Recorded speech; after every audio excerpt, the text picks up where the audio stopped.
নমস্কার বন্ধুরা, আমি মিতা। মিতা কিচেনে আপনাদের সবাইকে স্বাগত। আজকে আমি আপনাদের সাথে শেয়ার করব কিভাবে খুব সহজ পদ্ধতিতে স্টিলের পাত্রের মধ্যে মিষ্টি দই বসিয়ে ফেলবেন। মিষ্টি দই বানানোর জন্য সবসময় তো সবাই বেশিরভাগ মাটির পাত্র ব্যবহার করেন, কিন্তু বাড়িতে তো সবসময় মাটির পাত্র অ্যাভেলেবেল থাকে না।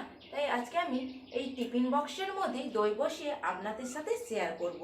প্রথমবার স্টিলের পাত্রের মধ্যে দই বসিয়েছিলাম, আমি নিজেও ভাবিনি যে দইটা এত সুন্দরভাবে বসে যাবে। দেখুন কত সুন্দরভাবে দইটা বসেছে।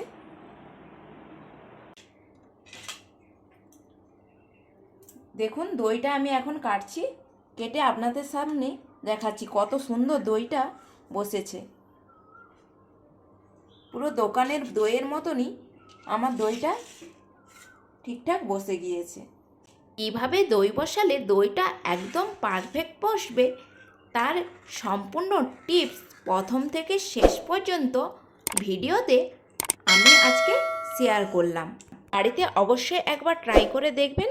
যদি না ভালো লাগে তাহলে কমেন্ট বক্সে কমেন্ট করে যাবেন। আমি এখানে 500 প্যাকেট দুধ ব্যবহার করেছি, আপনারা গরুর দুধও ব্যবহার করতে পারেন। দুধটা অনবরত এইভাবে হাতা দিয়ে নাড়াচাড়া করে গ্যাসের ফ্লেম মিডিয়ামে রেখে জাল দিয়ে নিতে হবে। দুধের ওপর সর বসতে দেওয়া যাবে না, তাই অনবরত এইভাবে নাড়াচাড়া করে 10 থেকে 15 মিনিট জাল দিয়ে নিয়েছি। আমি এখানে প্যাকেট দুধ ব্যবহার করেছি, তাই আমি এখানে দুধটাকে বেশি ঘন করলাম না। আপনারা যদি গরুর দুধ নেন তাহলে সেই দুধটাকে জাল দিয়ে 500 থেকে 300 ml মতো করতে হবে, তাহলে দই বসানোর জন্য একদম উপযুক্ত দুধ হয়ে যাবে। দুধটা রেডি হয়ে গিয়েছে, এদিকে আমি ক্যারামেলটা রেডি করে নেব। 500 দুধের জন্য এইরকম ছোট কাপে 1 কাপ চিনি নিয়েছি। অনেক দোকানের মিষ্টি দইতে এত পরিমাণে মিষ্টি দেওয়া থাকে, আমার সেই দইগুলো যেন একদম খেতে ভালো লাগে না, তাই আমি এখানে কম চিনি ব্যবহার করেছি। আপনারা কীরকম মিষ্টি পছন্দ করেন সেই বুঝে চিনিটা ব্যবহার করে নেবেন। হাতা দিয়ে অনবরত চিনিটা নাড়াচাড়া করে ক্যারামেলটা রেডি করে নিতে হবে। চিনি থেকে এরকম কালার এসে গেলে আর বেশি নাড়াচাড়া করার প্রয়োজন নেই। এর মধ্যে আমি সেই গরম দুধের 2 কাপ দুধ ক্যারামেলের মধ্যে দিয়ে দিলাম। দুধ দেওয়ার পরে ক্যারামেলটা অনেকটা জমে গিয়েছে। দেখুন, ভয় পাওয়ার কিন্তু কোনো কারণ নেই। দুধটা অনবরত এইভাবে 2 থেকে 3 মিনিট নাড়াচাড়া করার পর ক্যারামেলটা আপসেই দুধের মধ্যে মিশে যাবে।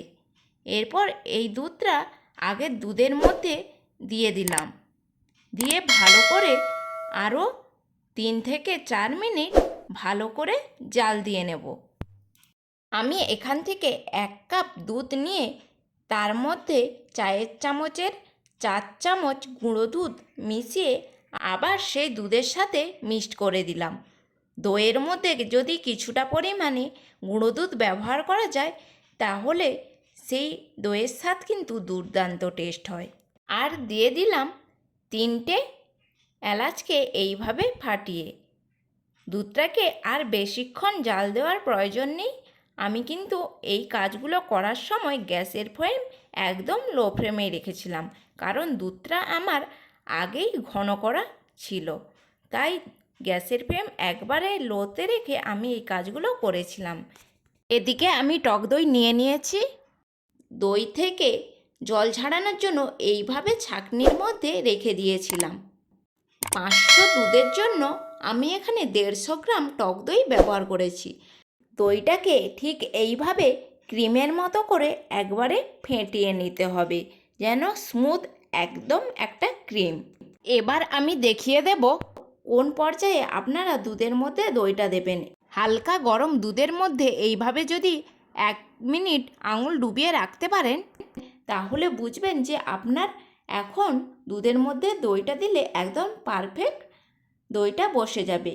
আবার বেশি গরম দুধের মধ্যে দই দিয়ে দিলে ছানা কেটে যাওয়ার ভয় থাকে। আবার বেশি ঠান্ডাও হয়ে গেলে সেখানে দই একদমই বসবে না, এদিকে আপনাদের নজর রাখতে হবে। দুধের মধ্যে দই দেওয়ার পর একটা হ্যান্ড উইক নিয়ে এইভাবে দুধের মধ্যে দইটাকে মিক্সড করে নিতে হবে।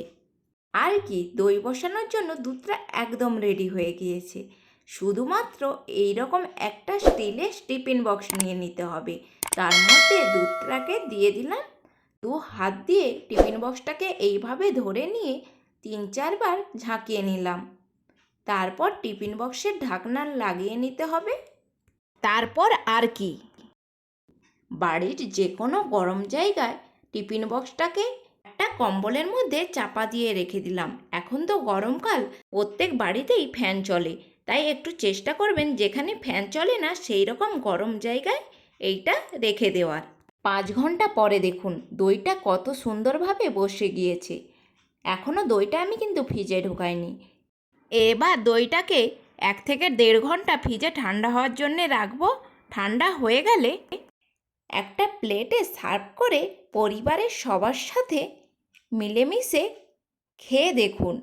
বাড়ির সবাই আপনার এই হাতের মিষ্টি দইটা খাওয়ার পর আপনার প্রশংসায় পঞ্চমুখ হবেই হবে। রেসিপিটি আপনাদের যদি ভালো লেগে থাকে অবশ্যই কমেন্ট বক্সে কমেন্ট করে জানাবেন।